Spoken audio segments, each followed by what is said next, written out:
Hello, Trainmaster04 here, and welcome back to my YouTube channel.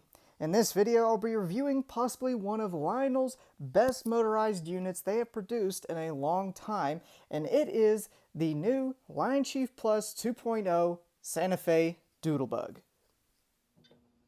Albuquerque engine 3001. Starter up, stand by to pull. Over. Copy that, Albuquerque. We'll start her up. 3001 out.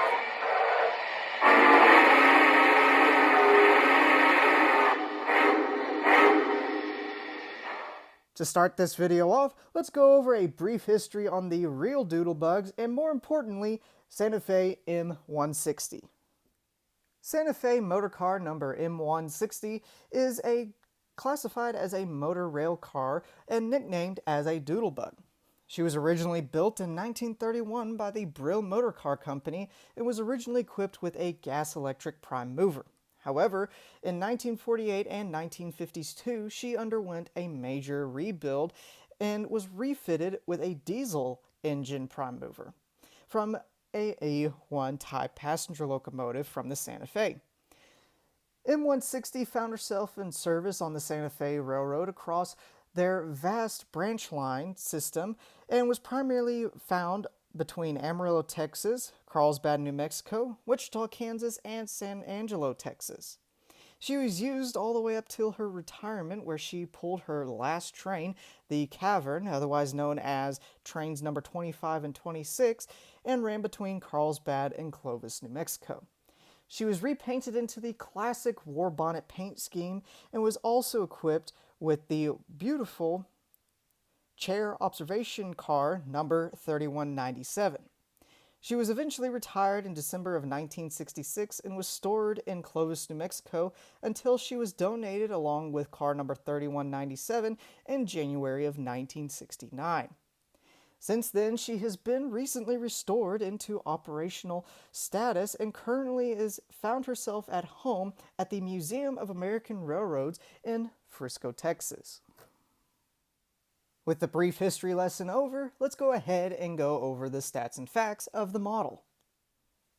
This model was recently released in Lionel's 2022 Volume 1 catalog and soon started shipping out to dealers around mid-2023.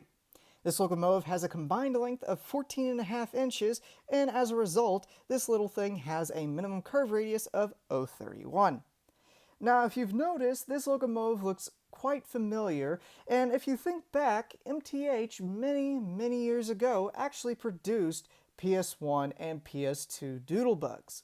And if you think this locomotive is an exact replica of the MTH Doodlebug, you would actually be correct. During MTH's downsize and selling off most of their tooling, Lionel went ahead and purchased the tooling for these locomotives, and as a result, decided to add them to their traditional sized O-gauge lineup. Under the hood, this model is powered by a small flywheeled motor and is also equipped with a fan-driven smoke unit located up front for the three main exhaust stacks. This locomotive is also equipped with interior lighting for the cab and also baggage and passenger area towards the rear. For electronics, this locomotive is equipped with Lionel's Rail Sounds features and also the Lionchief Plus 2.0 command system.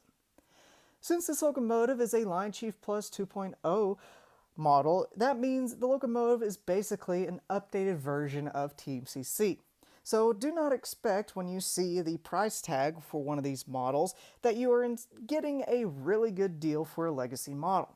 Instead, you should be assuming this model being a TMCC model.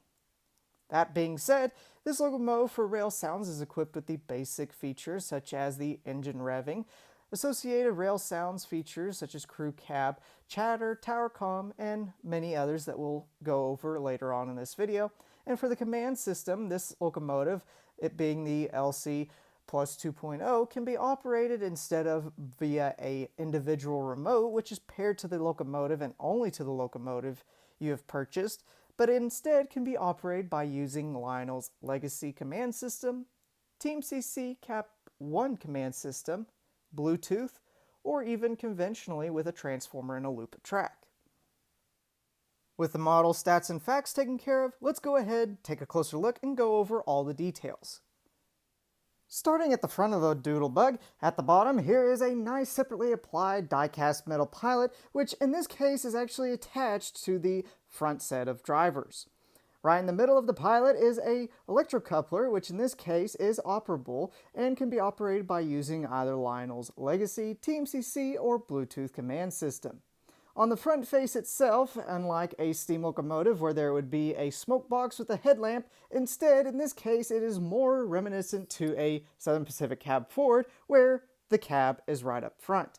It is reasonably detailed with the beautiful war bonnet paint scheme, Santa Fe nose logo on the front, molded in rivet detailing along with two molded in marker lights which do come on when the locomotive is in operation, nice cab windows with molded in windshield wipers. Inside the cab itself, it is nicely illuminated when the motorized unit is in operation, and you'll get to see when I run this locomotive around the layout. Up top, there is a headlamp, which also comes on when the locomotive is in operation, molded in horn, separately applied bell, and underneath it all, a nice legible M160 headboard. Moving over to the engineer side of the Doodlebug, starting at the bottom, here on the frame you can see there are various details such as separately applied ladders leading up to various doors on the side panel of the MU, two sets of four-wheel trucks which are also modestly detailed with molded in journal boxes and spring rigging. Underneath towards the middle of the frame there are also various separately applied and molded in details such as toolboxes, brake cylinders, and also air compressor tanks. On the side panel itself, it is beautifully painted in the war bonnet paint scheme. All of the striping along the front nose is nicely clean and crisp, so the paint job is definitely very clear and well done. There is a nice M160 designation, Santa Fe Indian head and herald, and then Santa Fe over the passenger windows. For other details, it is all molded in primarily, such as doors, grab irons, and window frames along the side of the locomotive. Now, there are a few separately applied details, such as glass panes for each of the windows, and inside the interior there are some separately applied lighting, such as a light bulb up front for the cab, and one located for the passenger area. Now, inside the passenger area itself, if you look at the MU at the right angle, you can actually see some seating. Now, the seating themselves are actually a little bit small, and if you want to actually go and put figures in this model, you're going to have to do some drastic surgery, to say the least, to all of your people. In this case, you're going to have to cut them in half. Now, I have seen some modelers on the OGR forum that have been able to go through this procedure quite successfully and be able to make the people inside the passenger area look quite good. Looking at the back of the motorized unit, at the bottom center, here is the second of two electrocouplers on this model, and just like the front one, this one too can be operated by using Lionel's legacy, TMCC, or Bluetooth command control system. On the back panel itself, it is actually quite nicely detailed with molded in rivet detailing, molded in grab irons, and also two molded in marker lights which do come on when the model's in operation. Finally, in the center, there is a nice separately applied rubber diaphragm, which in this case would be a nice seamless fit against some kind of passenger car, if so you wanted to extend this MU unit to include a few more passenger cars to haul more commuter passengers.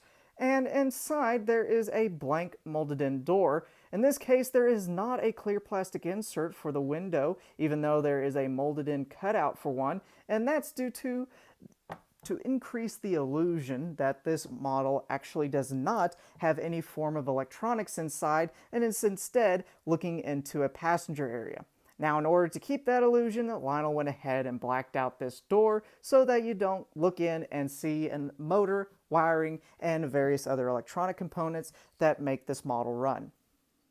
On top of the roof, as you can see, there is still not a lot of details to be shown other than the beautiful, clean and crisp silver, red, black, and yellow paint scheme going along the top, these molded in roof ventilation hatches, some various equipment on top of the cab, including the 3 exhaust vents for the gas prime mover.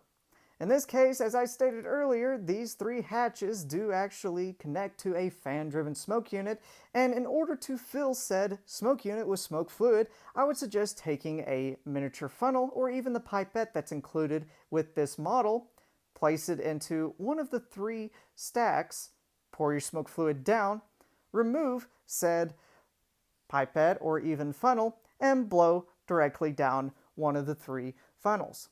This will ensure smooth operation of the smoke coming up out of the smoke unit and through all 3 of the channels and allow ease of operation. Finally, taking a quick look at the fireman side of the MU, and as you can see, it is basically identical as compared to the engineer side. However, there are a few minute differences, such as window placement up front, a better view of the separately applied bell up top of the cab, and various other molded in details as shown underneath the frame. With the motorized unit taken care of, let's go ahead, fire it up, and go over all of the sound and electronic features that this Lionchief Plus 2.0 model has to offer.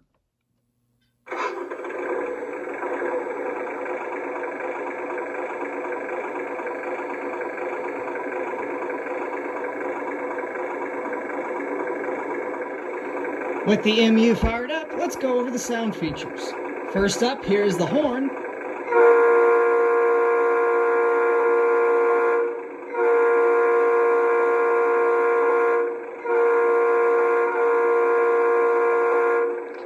Next, here's the bell.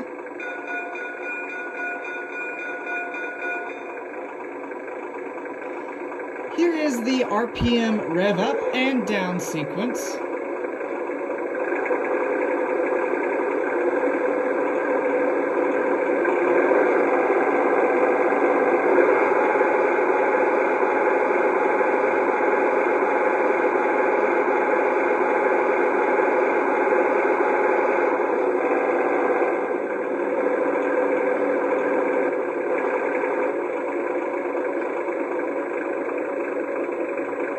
Here is the fuel fill-up sound.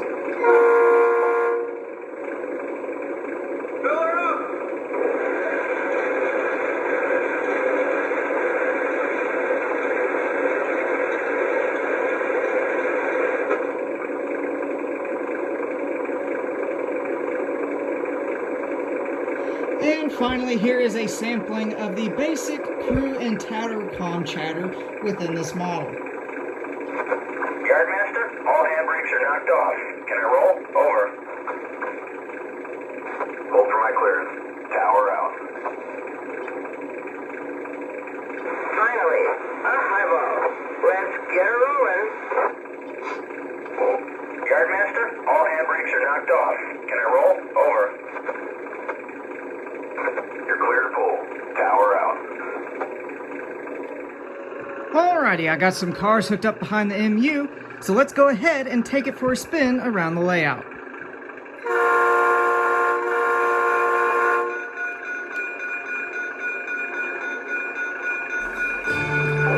Tower, how's the track look? Are we clear? Over.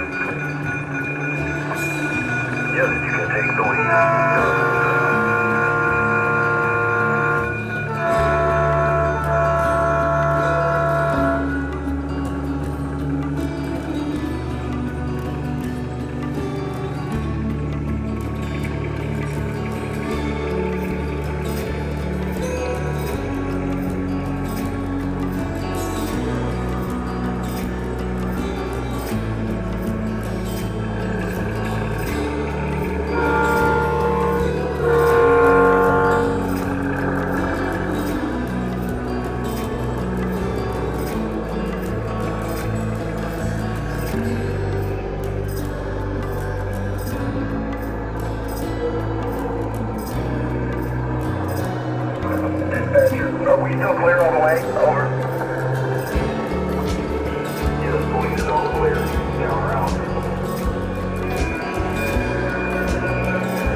coupled. Are we clear to the main line? Over.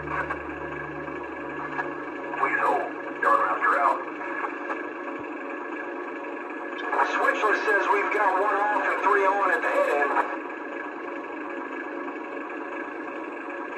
Tower, we're ready. Is it okay to pull? Over. All clear to move on to the lead. Yard master out.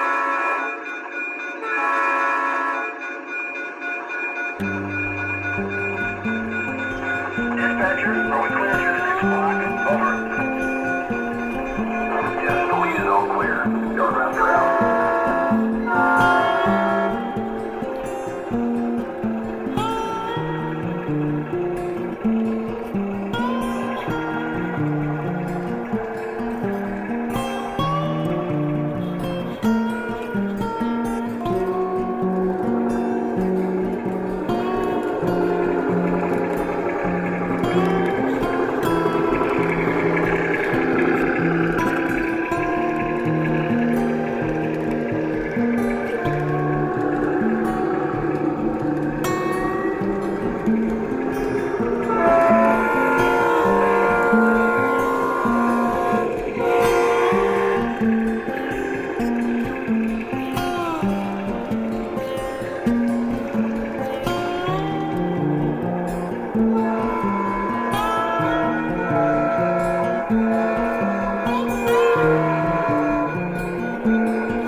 That's about it for this product review, but before I go, let me go ahead and answer the 2 questions that I normally ask around this time of the video, and they are, what is the original MSRP price for one of these models, and also, what is my opinion on it?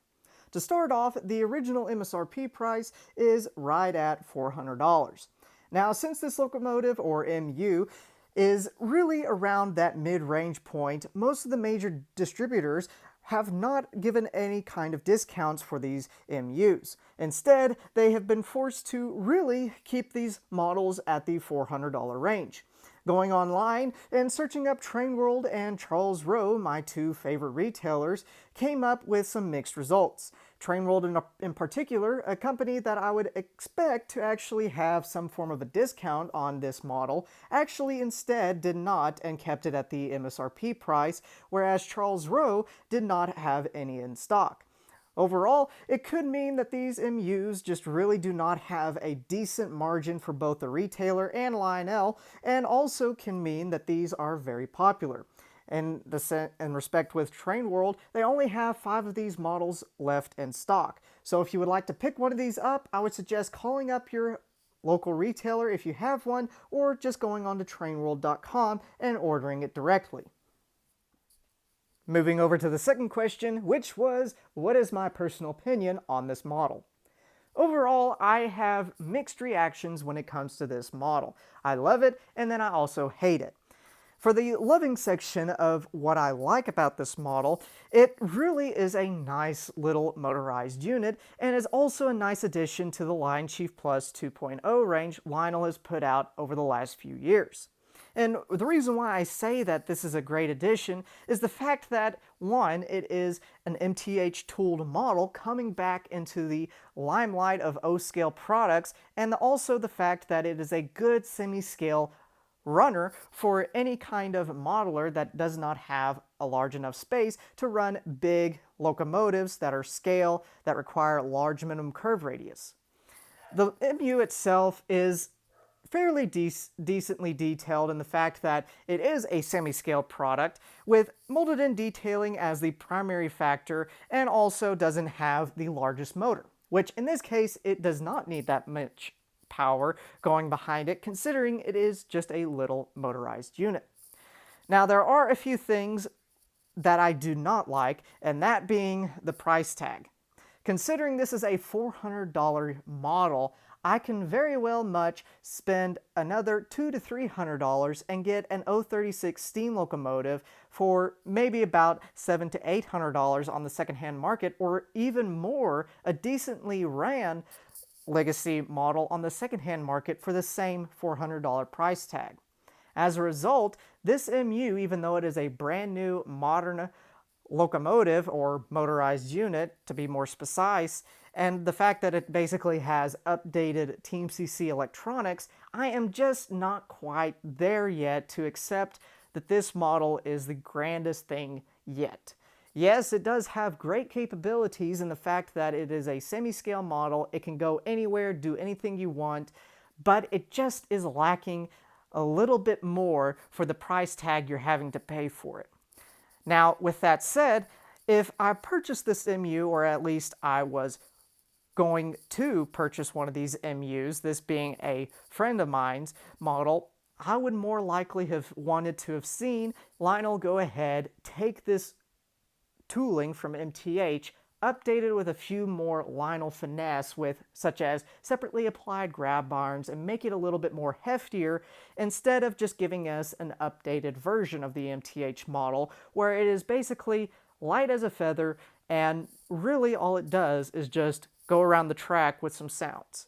Overall, I would suggest it to a modeler who has a smaller layout, wants a bit of a commuter service feel to their layout, and also is a fan of the M160, then this would be a good starter model. But if you are more price conscious, I would go ahead, save your money, and go ahead for a small legacy steam locomotive over than this, or even go on the hunt, such as going to train shows or on eBay and find a decently ran but still good condition legacy steamer or even diesel locomotive for the same price tag.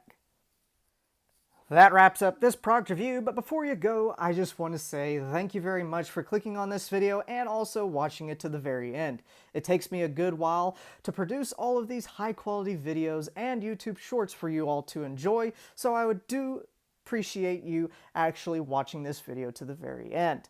If you would like to support my channel, go ahead and click that subscribe button, as that will allow you to gain access to all the notifications YouTube has to offer, such as when I upload new product reviews, running videos, even YouTube shorts and community posts. So if you like those kind of things, you'll automatically get updates on those. While you're at it, go ahead and click that like button, as that lets me know you actually enjoyed this type of content and would like to see more in the future. It also lets YouTube know that my channel is actually worth something. But anyway, my name is Trainmaster04, and I'll be seeing you next time. Dispatch, this is 3001. We are done for the day. Heading to the register room to sign out.